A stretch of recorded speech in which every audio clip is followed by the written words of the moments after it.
கந்திங் மலையில் இருந்து cable car மூலம் பயணித்து ஸ்காய் அவென்யூ கேபிள் கார் நிலையத்தில் இறங்கும் போது பல பயணிகள் 2 மணி நேரத்திற்கும் மேலாக கேபிள் காருக்குள் சிக்கிக் கொண்டதற்காக ரிசார்ட் வேர்ல்ட் கந்திங் நேற்று மன்னிப்பு கோரியது. கேபிள் கார் சேவையை பயன்படுத்தும் பயணிகளுக்கு வேண்டிய வசதிகளையும் அவர்களின் பாதுகாப்புக்கு முன்னுரிமையும் இந்நிறுவனம் தொடர்ந்து அளித்து வரும் என அந்நிறுவனம் வெளியிட்ட ஒரு அறிக்கையில் உறுதி கூறியது.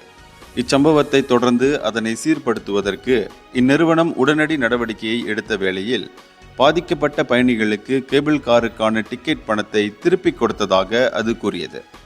இச்சம்பவத்தில் பாதிக்கப்பட்ட தரப்பினர் தங்களுக்கான கேபிள் கார் கட்டணத்தை திரும்ப பெற்றுக் கொள்வதற்கு இந்நிறுவனத்தின் சேவை பிரிவின் உதவியை நாடலாம் எனவும் அது கூறியது.